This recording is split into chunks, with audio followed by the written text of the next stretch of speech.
Hey everyone, welcome to Nova Careers, where we talk to real people about real jobs so you can discover what's possible. Today I'm talking with Adea. Adea, can you introduce yourself to us? Hi, yes, my name is Adea, and I am an enrollment counselor for Indiana Wesleyan University. So, what does that mean, an enrollment counselor? So, what I do is I help students, whether they're coming straight out of high school or went to college before, just now starting their college career or college path. I help them and guide them into enrolling in college and what's the best path or director to get to the job that they want to accomplish. So you're the person that they would contact first, or I guess they don't necessarily just call you, but that's who the college puts them in, the university puts them in touch with in order to lead them down that path. Correct. So if somebody say like they're online and they're like, I want to go to school for business administration, and they fill out like an inquiry form online, or sometimes we just cold call them, but somehow they filled out something that says they're interested in going back to school. So then either they call us or we'll call them and say, hey, we heard that you're interested in pursuing a degree. And so my role is to walk them through that degree and help them get enrolled in schools. From the start, they're finished with financial aid, with the documents that they need, with helping them find the correct path to get them there. I'm the one that they come to until they actually do homework and do their assignments in class. Okay. So you take them from like start all the way through their however many years they're in college, 2, 4, whatever. No, I actually take them into they do their first assignment. So how it works is we start a program every 6 weeks. So if they called in today, our next start is April 14th. And then I walk them up to that date. And when they post their first assignment online, I also work with online students. When they post their first assignment, they go to their academic advisor and I move on to the next student. Oh, okay. So you then hand them off to an academic advisor. Correct. Okay. And then do you touch base with those students anymore? Say they wanted to come back and change their path. Yeah, so that's onto Yeah. the academic advisor. When you reach out to the student first, you're their connection. You're the person they built a rapport with. You're the person they trust the most. So I keep in contact with my students because I like to follow them until graduation just to see how they're doing, if they need anything. And they most likely reach out to me because I'm that first person that made the connection with them. Even though they need to go to their academic advisor, I still help my students and be like, if you have any questions, concerns, instead of like withdrawing or being like I quit, because I know how college can get and how frustrating and stressful it could be. I'm like, reach out to me first. So they always reach out and say, hey, I need help with this, and I help them. Or I'll reach out to their academic advisor and let them know their student's issue and then go from there. So I keep in contact with my students until graduation, but some uh, enrollment counselors do not. Okay. All right. So what does your typical day look like? So my typical day is I'll first go through, so we use what is called the Salesforce system. And I'll check my emails, I'll do my text, and then it is calling students and getting them help with their enrollment, whether it's filling out financial aid. So most of my day is scheduled calls.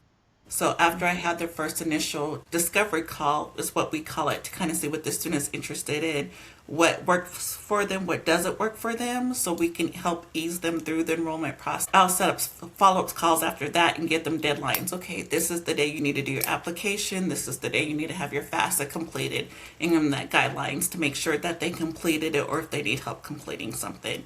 So my day is emailing, texting, and calling, and a meeting here and there. So you really, I mean, I guess you're in your title, it has enrollment. So you are all about helping them with that whole enrollment package. And like you said, the financial aid aspect and all of that, Correct, yes. making sure that's all in order. So did you need a degree or certificate or training to do this job? Like if someone wanted to do this after high school and be an enrollment counselor, what is the path to that? Yeah, so you need at least a bachelor's degree. It could be a bachelor's degree in business, education, or counseling for the most part. And then also you will need at least some experience in educational, we call it educational sales, but in the educational. Okay, you said sales. Educational sales, is that what you Yes, said? yes, educational Okay, sales. okay. So in that the bachelor's degree, are there programs that you guys work with? I think you mentioned Salesforce. Is that a program? I've heard of it before. Yes, so it's like a computer software program that they use. So it's kind of like a CRM. So it's where we keep like all of our database and records at for our students. Was there a moment you realized that this career was for you? Yes, I have. So how I got into this field is when I was younger, I wanted to be a doctor. But then I realized that blood and everything was not my cup of tea, so that field didn't go into. And then I got into education and teaching, and I really love like working with students or working with children. And then after working in a daycare system, I was like, yeah, this is not for me either. I have it. It was interesting because I went to college, but I really didn't know what I wanted to do. So I stopped going because I'm like, I'm wasting money. And so I was having a conversation with my 4-year-old at the time. And I said, what do you want to be when you grow up? I said, what college do you think you're going to go to? Just having conversation. She said, why do I need to go to college? You went and didn't finish. And I was like, ding, ding, touche. I ended up going to, I called Indiana Wesleyan called me. And I was like, okay, let's talk about this. But I had so many credits in different fields because I kept changing my major. And my enrollment counselor, and the way that he helped me and guided me, I'm like, this is kind of interesting. And so I went for a bachelor's in integrated studies because I had the most credits in nothing, basically. So how he helped me and helped me define what I wanted to be, I was like, okay. And I took a lot of counseling credits, and I was like, this is really interesting to me. So then after my bachelor's, we had a master's of student development counseling and administration. And going through that program, I'm like, I want to help people, especially like single moms who are kind of trying to make ends meet and kind of going in this vicious circle. Like, I need to make more money, but I don't have the degree to make more money, but I don't have money to go to school type of thing. So I was like, and at first I thought it's impossible being a single mom, going to school, trying to juggle everything. And that program and how I did, and the encouragement that I got from my enrollment counselor, the encouragement that I got from my professors, I was like, I want to help people like me who was kind of stuck and didn't know what route to take. And so then after I got my degree, for my master's degree, Indiana Wesleyan was like, well, hey, do you want to come work for us as an admissions enrollment counselor? I was like, absolutely, because that is something that I felt during that time, and how they kind of helped me get my, my feet in the door, and was just like, when you go to most schools, you're a number and not a name. Yeah. Or you're just there like, oh, we got your money, see you later. And I didn't feel like that with Indiana Wesleyan. Like when I was going through hardship, and we are a Christian university. And I've never had a school that was like, stop, we're going to pray for you. Or when my daughter was sick, it was like, take the time you need and then come back and you'll pick up. And I'm like, yeah, right. You're going to charge me like $70,000 just to get. And it wasn't. They let me come back to right where I was, and anything I needed from my professors, their help. And I was like, this is the kind of university that I want to work for. Not just, you're not a number, you're not money to them, but your name and your person.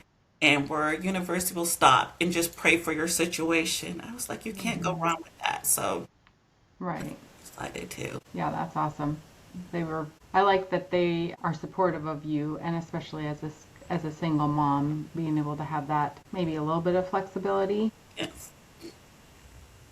And I think you might have kind of already answered this, but what's your favorite part of the job then? My favorite part is helping people see what was impossible become possible to them. When you hear students crying, I guess because I've never went through that experience, but you call them and say, congratulations, you're accepted. And you see them burst into tears or saying thank you. It's like, I don't know. We know a little bit about student situation, what they want to share. Sometimes we don't know anything. But then when you get that moment and it's like, this really made a difference in their lives. You're at graduation and you see their kids following them on the stage, or, their family, they're supporting them and they're showing their degree like they did it. That's what fills my joy. Fills my bucket for this job. Because sometimes it gets stressful. I'm like, I want to just quit. I'm so tired of talking on the phone.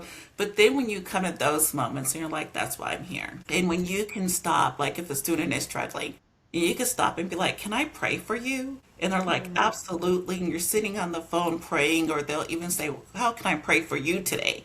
I'm like, you don't get that at very many jobs. So right. God comes into there. That's awesome. That's really cool. Can you think of one like moment that was memorable or with a particular student?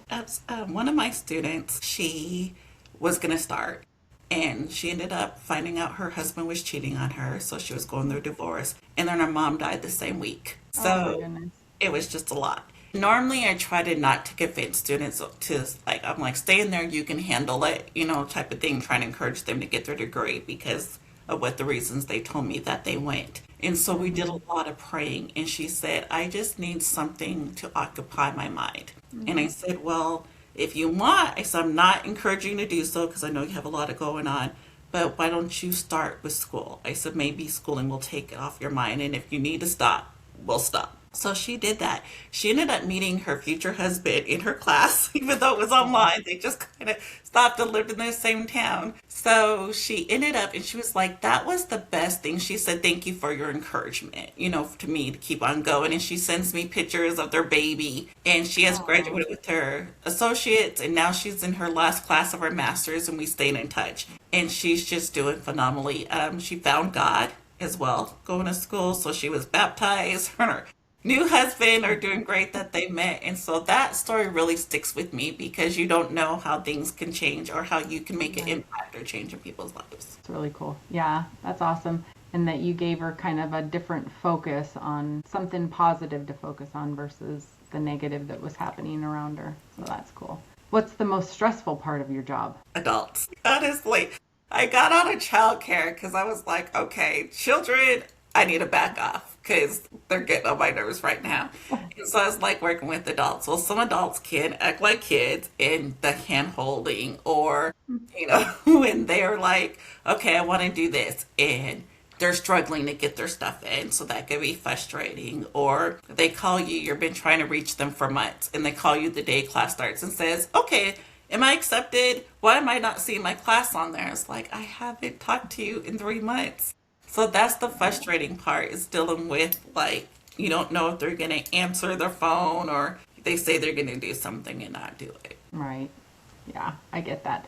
I feel like, and maybe you have it down to a T or can direct people, but I feel like the financial aid, I remember when our kids were getting ready to go to college, it was like a whole different language. It was so confusing and so, I didn't even know where to begin. There were questions that it was asking that I was like, I don't know. Can I buy a vowel? I don't have a clue what this is saying. So, Exactly. And that's where people, I think, where students do their downfall is they see that and they get confused. So I don't know how many I had to go online personally and fill out the FAFSA myself and then call our financial aid and be like, okay, walk me through this part because it's a foreign language. And what right. happens if you don't fill it out, if you fill out one thing wrong, it flags you for everything. And then you need more documentation. And that can get frustrating, especially for kids like are in foster care or were awarded the state, the things that they need. So I filled out every single typical FAFSA application that you can because there's different questions. And so I'm like, if you get to this part, call me, or if you want me to Oh, walk you good. through. So I spend a couple of, probably like an hour or so helping my students walk through the financial aid because it's a lot. And it That's makes them huge. feel more comfortable because some people look at it and be like, you said, I'm done. This is too complex for me. Oh, yeah. I wanted to. I was like, why isn't there a class for parents? I need a class on how to fill this stuff out because it's so confusing. It was so confusing.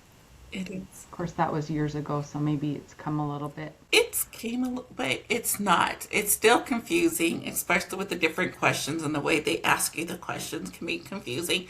And I still have to call our financial aid office and be like, look, explain this to me in a dummy way because I Right, cannot explain this. I need this like you're talking to a 2-year-old. Explain to me. right. But that's good. Like you having a good enrollment counselor to help you through that is important. And then also you as an enrollment counselor have the ability of people that you can call to ask more questions if you're stumped on it. So that's good. Yeah, I like that because it's definitely an area that I think it can turn people off when they're trying to go to college because it's so frustrating. Yes. What kind of person do you think would be a good fit for this sort of job? So you need to be patient, and it's funny because this job has taught me a lot of patience. So patient, empathetic, and you have to like to talk and have conversations and have hard conversations as well as like listen to people's stories. Kids just kind of growing up in my family, we had the thing suck it up, buttercup, and move on. So with that and in mind and kind of changing the mindset to be like, okay, you need to listen, you need to really truly hear, like active listening, and you have to have good oral and communication skills as well, and good like writing skills, because you need to write down a lot because you're dealing with 300 to 400 students in a daily time or in a one time. Yeah, so you have to know each student and know their files so that when you call them, you're not talking about another student and be like, oh wait, what does this student need? So good organizational skills as well. Organization, yeah. Yeah, that sounds like that would be important for sure. And like you said, a lot of colleges make you feel like you're just a number. So you having that personal touch and, knowing about them and who they are when you call them does make it seem more personal. So, yeah. What skills, I guess, I don't know if there's really skills, but should a student start building if they wanted to go into this? Yes, you can start building. I would get to like team working skills, because you are working with a lot of teams in a lot of different departments with financial aid, accounting. You're all those people rolled into one for that student. Because what we found out a lot, this is specifically for Indiana, working with Indiana Wesleyan, is that students will call in and they'll be like, oh, let me transfer to this department. Oh, let me transfer to this department. Let me transfer. You're getting transferred in like 10,000 different directions and you still don't get your answer done. So what we do is we're that answer for that person. If they have an accounting question, we answer it. If they have like a schedule question, we answer it. So they come to us for these questions and we have to go find and dig it out for them. So having that teamwork where you're working with different types of teams like accounting, financial aid, and having that rapport, having those communication skills, start building those up, having those active listening and empathetic, because you are going to have to be empathetic with your students, because if they have a situation arise, it gets frustrating because you have to get that enrollment. But sometimes schooling is not a great fit for them at the time as well. Right. So you kind of have to have those type of tools to be like, okay, when do I know that this student is not going to be a good fit, or when they have to know that you have to know. So those are the type of skills I would kind of work on as when I'm trying to get into this role and being a people person, outgoing, because you have a lot of conversations with different strangers. Right. So you're not only dealing with the potential students, but you're also dealing with the different departments at Indiana Wesleyan. And I like that too, that you're kind of the point person for all of their questions, and do you get back to them then? Do you call them back if they have questions, say for accounting or whatever? Or maybe over the years, because you've been doing this for how long? I'm in here for almost 10 years. August will be my 10th year. Okay. So you probably have a lot of knowledge and know the answers to a lot of questions, but maybe not all of them. So then do you call a student back, or how does that work? Or do you put them on hold and you can reach out? It depends on how complex their question is. Sometimes, because one thing you'll know is two students are never the same. Like, you can't be like, oh, it's a cookie cutter. It is not cookie cutter. So you have to know how to multitask. You need to know how to be diverse as well. Those are two things, because you're always multitasking. So if it's a question, normally I'll tell the student, I'll ask the student which works best for them, texting, calling them back, or emailing them. Okay. And normally if it's email, I include the student and accounting both on the thing so that the student gets it, and just in case they don't, I get it as well. So it kind of depends on the situation. Sometimes I'll have the student on the phone so they can explain their situation to accounting or financial aid with me, or sometimes I'll be like, I will get you the answer and which the best way to contact you after I receive it. That's great. Sounds like great customer service. That's another skill, customer service. Customer service. That would not probably be up my alley. So do you work in an office, or do you work remote or hybrid? How does that work? Yeah, so luckily, thank God, during COVID, I used to work in an office until COVID, and they sent us all home. And then they realized that we can just do our job from home. And that's one thing. So I'm fully remote, and I can work from anywhere. I just have to have my laptop with me, which I love because I can still go on vacation or go see my family. And if I need to work, I could just plug in somewhere that has Wi-Fi and work. So I'm fully remote. Oh, And I that's go awesome. into the office probably maybe twice a year. We'll have like our all gathering meeting or like a team meeting where we have to go in the office. But for the most part, I'm all remote. So, what's one career you wouldn't want to do? That's a good question. I would say accounting. And the reason why I say accounting is because am horrible at math, and when I see it I just want to cry. Like, I'm not good at counting, I'm not good at numbers. I would probably get fired and sued if I try to help somebody with their accounting or numbers problems. So that is one a job I would not want to do at all. That's a no-go for you. Yes. What's one piece of advice you would give your teenage self? I would say just to kind of, first of all, know what you want to do before you go to college. I would do that because college is expensive and college is not for everybody. So I'd say know what you want to do because you can waste a lot of money and those student loans are no joke and they'll sneak up on you and you'll owe like hundreds of thousands and you do not have a degree. So one, I would do that. I would tell myself, know what you want to do. I would say research the colleges that you are going to because there's a huge difference. We get so many students, for one, that have so many credits from a national university. Well, national and regional, they think it's national because it's national, so it can go anywhere, and that's the opposite. Regional accredited is where everybody takes your credits, nationally is not. So you can have a degree from a national accredited university, a bachelor's degree, and if it's from a regional accredited, they won't even accept your bachelor's and maybe Oh, some of wow. your credits. So that can be a lot. So research the college you want to go to, make sure you know what you want to do, and if you change your major, do it maybe once if it's not something you want to go into. So research Speaking from before you go. experience on that one, right? Yes, exactly.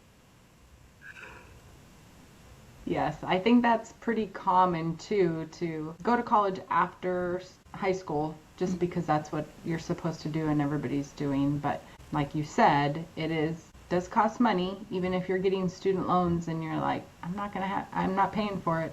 You will eventually. And also just going just because everybody else is doing it or what's expected, but to go and have a path in mind. Um, I still I don't think I could figure out what I would want to do and take. Yeah, that's kind of how I was throughout all of college. I don't know what I want to do, so I'm not going to keep spending money. Exactly. And that's the thing, that's the hard part is because, like you said, oh, my friends are going to college. This person, I'm just going to kind of go here and just kind of be wise. And going back to those years and being out your parents' house, that first semester, I'm like, colleges that first semester needs to be life skills. You're away from you need to wake up and go to Yeah. class. You need to do this because you think your grades could go down because nobody's telling you to go to class. Nobody's telling you to wake up, or that you need to get this paper in by a certain deadline. So I think that's where college is. But really and truly, I would tell myself, slow down, live life. College will always be there until you figure out what you truly want to do. And if it doesn't work out the first time, that's okay. But not changing it 17,000 times. Stop. It's okay to stop and be like, I will figure this out because this does cost money and they will be coming after those loans once they're done with school. Right. Yes. That's great advice. I think a lot of people can relate to that. And a little plug for us at Nova Careers is watch our videos and then you can maybe see a path that you've never even thought of. Absolutely. That's why I'm here. So, well, I want to thank you, Adea, for being with us today and sharing with us your career as an enrollment counselor. What was it? What was the official title? Say it one more I time. am an executive enrollment counselor. Executive Enrollment Counselor at Indiana Wesleyan. Thank you so much for being on our channel. Not a problem. Thank you, VaNessa, for having me. You're welcome.